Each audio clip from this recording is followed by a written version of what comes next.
وما لا يرضي الله عز وجل فهو خزي وعار. الكاميرات تغلق عند منتصف الليل، أنا أتحدث عما يجري بعد منتصف الليل، عما يجري عند 3 صباحا والرابعة صباحا، عندما تجلس سيدة في وسط الرجال وتحسر وترمي حجابها بعد 3 صباحا وتقهقه وسط الرجال وسط أضواء خافتة. هذا مثال واحد فقط لمخالفة شرعية يرفضها الرجل الحر الشريف. أما رأيته بعيني فلا يشرفني أن أكون مثقفا أخوي علي. هم يريدون إثياب غيرهم، لا بأس لديهم لو احترق المجتمع بأكمله. فوجئت من يمارس ما يستطيع من ضغوطات كي أتراجع عن هذه القناة. أستاذ صالح أهلا وسهلا بك. أهلا وسهلا أخوي علي. كنت في الأيام الماضية يعني نجم العراق إذا جاز التعبير. ودي بس نرجع من البداية. أنت الكلام اللي قلت تقول بعد ما فرحت انه بيدور حول المرأة والى اخره واتهامات، وقالوا بعض الناس انه انت كنت منفعل، لكن انت ذكرت في تويتر تقول ليست ردة فعل انفعالية لحظية او مرتبطة بهذا الملتقى دون سواه، بل هي عبارة عن رؤية متراكمة على مدى عدد من اللقاءات الثقافية، وهو ما ولد لدي انطباع سيء جدا عن بعض المثقفين والمثقفات. ويعني قلت أيضا آمنت أن مشروع التنوير الثقافي المزعوم في السعودية يدور حول المرأة، وأيضا قلت أن ما كان يحدث في بهو ماريوس على هامش ملتقى المثقفين الذي يقيم بمركز الملك فهد الثقافي بالرياض عار وخزي على الثقافة. هل أحد يعني في عندك جديد تقول أم لا زلت متمسك بالرأي؟ وأيضا كيف بدأ الموضوع؟ بسم الله الرحمن الرحيم. والله يريد أن يتوب عليكم ويريد الذين يتبعون الشهوات أن تميلوا ميلا عظيما. أخوي علي، تعلمنا وتربينا أن الثقافة سلوك، أن الثقافة ممارسة. الثقافة أنك تعرف وش مقومات المجتمع اللي أنت تعيش فيه، تعرف هذه المقومات وتحافظ عليها سواء كانت دينية أو تاريخية أو قيمية أو غيرها. الثقافة أخوي علي مسؤولية اجتماعية كبرى أمام الإنسان الصادق. الثقافة مسؤولية كبيرة علي أنا كشخص، على أي شخص آخر أيا كان مستوى العلمي. إن أردنا أن نحافظ على المجتمع يجب أن نحافظ على ثقافته. نحن لا نتحدث عن وجاهة أو مكانة أو وسيلة للحصول على هذه المكانة، ولذلك لا ينبغي أن يعبث الإنسان مهما كان ومن كان بثقافة المجتمع. وحينما ندرك، وهذا رأيي الذي مقتنع فيه، وحينما ندرك أنه بدأ يفعل ذلك، هذا الشخص يفعل ذلك، يعبث بهذه الثقافة، يعبث بثقافة المجتمع، لابد أن نقف له بالمرصاد، لأنه يسيء المجتمع، يسيء ثقافة المجتمع. ينبغي أن نمارس الثقافة أخوي علي بوعي وبإدراك وبفهم لطبيعة هذا المجتمع الذي نعيش فيه وخصوصيته. لكل مجتمع في العالم خصوصية، لكل مجتمع خصوصيته التي تميز عن أي مجتمع آخر. فكيف بهذا المجتمع؟ مجتمعنا مجتمع محافظ شرفه الله عز وجل برعاية الحرمين الشريفين. لدينا خصوصية شاء من شاء وأبى من أبى، ولذلك هذه قناعة الشخصية يجب أن تتماشى ثقافة هذا المجتمع مع أبرز وأهم مكوناته. السلوك أخي الكريم هو ترجمة الثقافة ذاتها. أنا تحدثت عن السلوك هو ترجمة للثقافة ذاتها.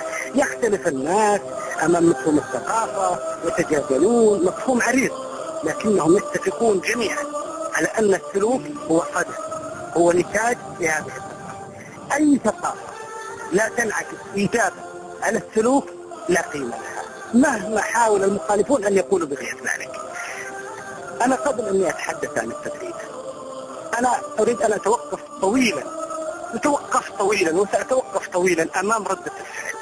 أنا سؤالي لماذا هل لامت التغريدة جرأة، أم أن التغريدة اللي أنا كتبتها في تويتر كانت مثل ضوء الشمس كشفت عن ملامح تغريد يمارس في الخفاء ضد أبرز مكونات هذا المجتمع وهو المحافظة.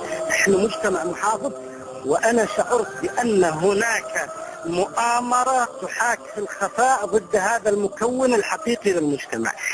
يعني هل كان هناك صورة نمطية يراد لها أن تسود في مجتمعنا؟ أنا أخي الكريم علي كتبت تغريدة عامة، كتبت تغريدة عن قناعة تشكلت لدي. أنا لم أتهم أحدا أبدا بالزنا، لم أتهم أحدا أبدا بالخطأ، لم أتهم أحدا معينا بقلة الأدب. لماذا هذا الخطأ؟ هل أستطيع مثلا وفقا لهذا القياس الذي حاكموني من خلاله أن أحاكم الروائي الذي كتب روايته وضمنها أوصاف وفصول تحكي الشذوذ في المجتمع أو العهر؟ خلي بالك بس ترى أنت يعني من المثقفين، ونحن نتكلم الرواية شخوص في الرواية ما لها علاقة بشخصية اللي يكتبها. خلينا في التغريدة. وما رأيته بعيني فلا يشرفني أن أكون مثقفا أخوي علي، وما رأيته بعيني فلا يشرفني أن أكون مثقفا أخوي علي. ما الذي رأيت بعينك؟ ما الذي رأيت بعينك؟ يعني صالح كأنك مثقف، ما الذي رأيت بعينك؟ ما الذي يدور بالخفاء؟ ما هي المؤامرة؟ أستاذ علي، هي بالمناسبة صورة نمطية تشكلت عن واقع مرير ومخجل لبعض المثقفين والمثقفات على مدى لقاءات كثيرة في الداخل وفي الخارج. طيب، كان تمام الصورة هو اللي أنا شاهدته على هامش ملتقى المثقفين الآخرين. ووالله يا علي لو أن اللي قالوا أنهم لم يشاهدوا ما يخدش الحياة، الذين قالوا أنهم لم يشاهدوا ما يخدش الحياة، لو كانوا صادقين لجاءوا بزوجاتهم وبناتهم إلى الملتقى، لكنهم يعلمون في قرارات أنفسهم أنه خزي وعار، فلا يريدون لثيابهم أن تحترق، هم يريدون لثياب غيرهم. لا بأس لديهم لو احترق المجتمع بأكمل. نحن على أبواب، وأنا أراهن وأتحدى من خلال برنامجك، نحن على أبواب معرض الكتاب. أنا أتحدى جميع الذين خالفوني الرأي وشككوا في مقولتي أن هناك ما خدش الحياة.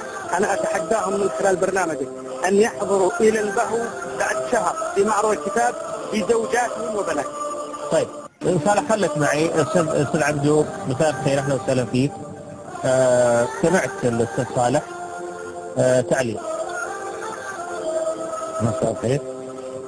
أولا لم أكن أتوقع أن أقف مع الأخ صالح في هذه الصورة، أولا لأنه صديق، الأمر الآخر لأن القضية ليست فكرية أو ثقافية، ولو أن العالم وشاهدنا الآن بأن جلوسنا للمناقشة وأخذ ساعات أو ساعة هوائية أو بثا في قضية الأخ صالح يعلم تماما أنه لم يحدث شيء. بدءا كان ودي أن يقول الأخ صالح ما الذي حدث. إلى الآن هو قدم لنا قطعة تعبيرية جيدة يتحدث فيها عن الثقافة، عن مفهوم الثقافة، عن انعكاساتها على السلوك. إلى الآن لم يستطع يقول لنا ما الذي حدث. إن كان يقصد الاختلاط فهذه مسألة خلافية في جوازها أو عدم جوازها، وإن كان يتحدث أن هذا الاختلاط هو بالنسبة له خزي وعار، فالمسألة أستغربها أن تصدر من صالح كوننا إذا أردنا أن نحتزم بما احتزم به من الأخوة الذين لا يرون في المثقفين صلاحا، وأن التغريدة التي قالها صالح وافقت هواهم، وبالتالي صاروا بالناس أو لو شاهد ما حدث أو ما يقرأ لا شعر بالخزي مما قال، كونه اتهم أناس من غير أن يوضح هذه التهمة. إلى الآن وإحنا قبل أن نغادر الحلقة أتمنى من صالح أن يقول ما الذي حدث. هل يقصد الحدث أننا كنا جالسين في البهو مجموعات، أن يجلس مثقف مع مثقف، أن يجلس مثقفون مع مثقفات، هذا هو الخزي والعار؟ إذا كان هو يقيس هذا الحكم على أن الجلوس أو الاختلاط مثقف مع مثقفين داخل البهو مع وجود 3 قنوات تصوير تصور وتبث ونحن خلفية لها، إذا كان يرى هذا المسألة خزي، فالخزي إذا يشمل كل نشاط تحضر فيه المرأة، سواء كانت في المستشفى أو كانت في الغرفة التجارية أو كانت في التلفزيون. فهذا بهذا المفهوم صالح يجرم المجتمع كاملا.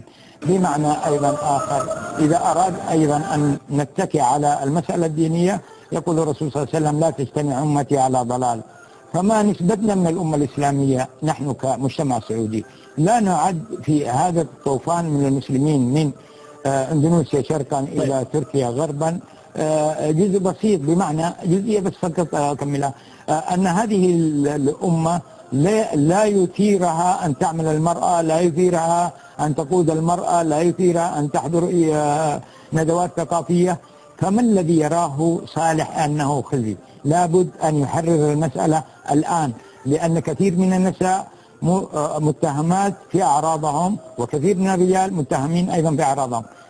رجاء أتحدث أن هذا الاختلاط هو بالنسبة له خزي وعار.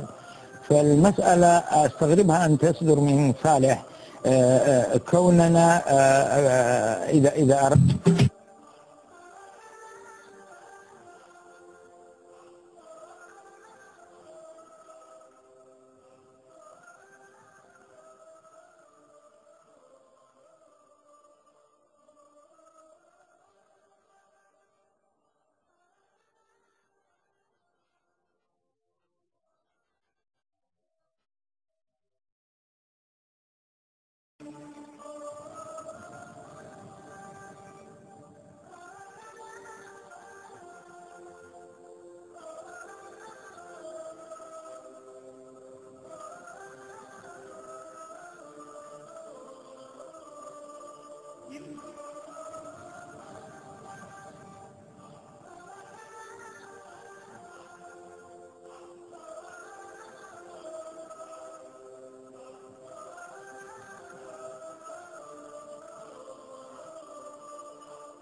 Thank you.